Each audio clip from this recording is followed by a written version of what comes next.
The United States has long been considered a military power. Since the founding of this country, Americans have been willing to fight and die for the freedoms and privileges granted by the U.S. Constitution. Now, at times, those that were welcomed into that fight have been contested.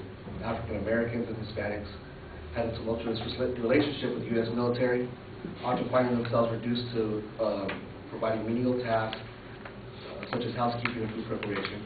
It wasn't until World War II that women were officially recognized as members of the armed forces, and still today they are still limited in the service of the people life. However, once given the opportunity, each of these groups has proven themselves to be good soldiers. Today my proposition is, in the interest of national security, gays and lesbians be allowed to serve this country without fear of repercussions. I plan to support this claim first by providing evidence that military personnel resources are diminishing. Second, I will address the flaws in the general approach to why homosexuals should not be in the military. And finally, I will speak to how national security will benefit from the change in policies regarding gays and lesbians. First, the status of our current military personnel levels. According to the Department of Defense, the total number of active military personnel in the Air Force, Army, Navy, and Marines was just over 1.4 million in 1991. In 1993, that number rose to 1.8 million. That was in part due to Bill Clinton's efforts to allow openly gay individuals the opportunity to serve their country without penalty for their sexual orientation. Clinton's attempt was not entirely successful in that it brought about the don't ask, don't tell, don't harass policy, in which the military was not allowed to ask if an individual was gay, the individual was not allowed to admit they were gay, and even if suspected, harassment was not allowed of that individual. However, if the individual was caught in homosexual activity, he would be dishonorably discharged. Since this policy did little to protect gay soldiers, many gay and lesbian citizens do not serve this country out of fear. Since 1993, active enrollment has fallen by 700,000 soldiers, from 1.8 million to 1.1 million. My second claim is based on the writings by Elizabeth Keir. She states that the military's reasoning for homosexual exclusion is based on the threat of the military's need for cohesion. Former Joint Chief of Staff and retired General Colin Powell, an African-American man, once stated, "Those who engaged in conduct that is inconsistent with those of the group are not trusted or respected." I found that statement interesting because in my research I came across a statement in 1925 in an Army War College report that read, "In courage, it must be admitted that the American Negro falls well back of the white man and possibly all other races." Yet now an African-American man can rise to the position of Colin Powell and forget that at one time his race was considered inconsistent with the group and his race was disrespected. Tolerance and acceptance is what led to his position. The military suggests homosexuals will destroy unit cohesion. In reality, it is the willingness to put one's life on the line for a fellow soldier that builds cohesion. Race, gender, or sexuality have no real correlation to a soldier's ability to die for his or her country. My final claim is that national security is best served when the national population has confidence in its government. How can the gay and lesbian population feel that their government has their best interest in mind when they are considered a threat to its own national security? As each minority was accepted into the Brotherhood of the Armed Services, some level of national equality was achieved. The group of willing soldiers now willing to show their fight is the gay and lesbian population.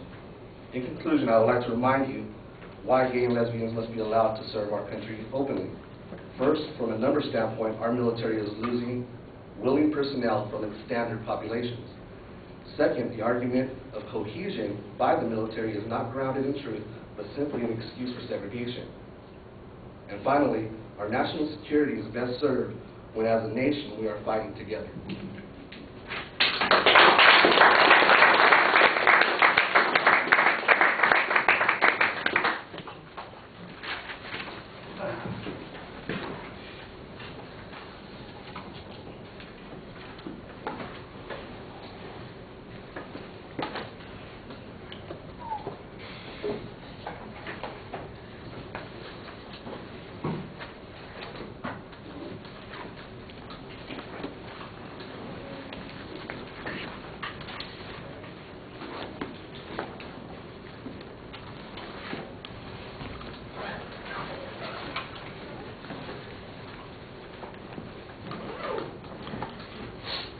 All right, you identify the proposition pretty clearly, but it is a claim of policy, and I think you want to focus on the factual issues related to that policy. You had a good set of supporting points that you identified. They're signposted very clearly, so it's easy to follow the argument.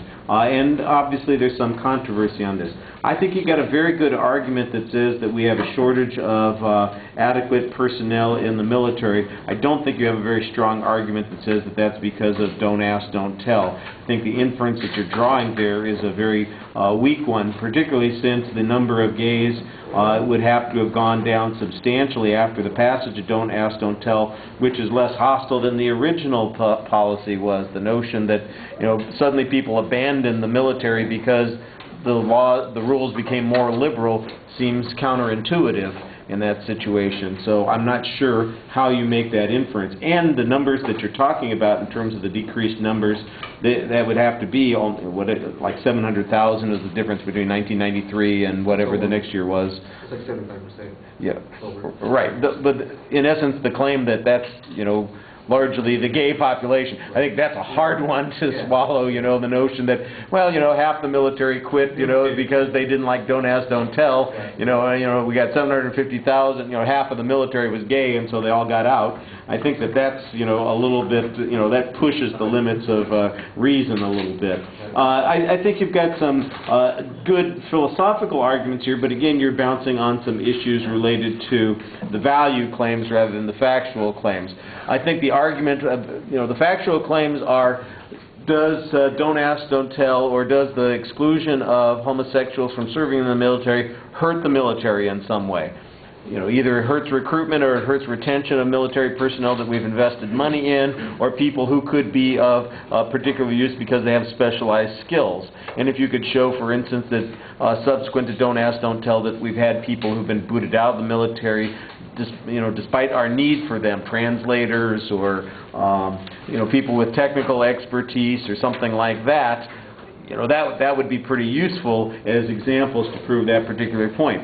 The argument about military cohesiveness, you're very dependent upon the analogy that's being drawn to ethnicity, and I think that that's probably a good way to go, although I do think you probably need to address some of the questions that the military continues to suggest are problematic in serving in, you know, forward stations, you know, that kind of stuff. You know, my guess is one of the things that's missing here is a demonstration that it's of particular importance to, you know, people who are actually serving. I mean, we have, how many people are getting kicked out of the military by don't ask, don't tell each year? I don't get a number on that. You know, how many people would be going in? I don't get a number on that. It's like don't ask, don't tell, don't pursue, don't care. I'm not sure how important it is. You know, there might be something symbolic about getting rid of the rule, but is there something practical about getting rid of the rule? I think that's what you need some more information on. All right, thank you all very much.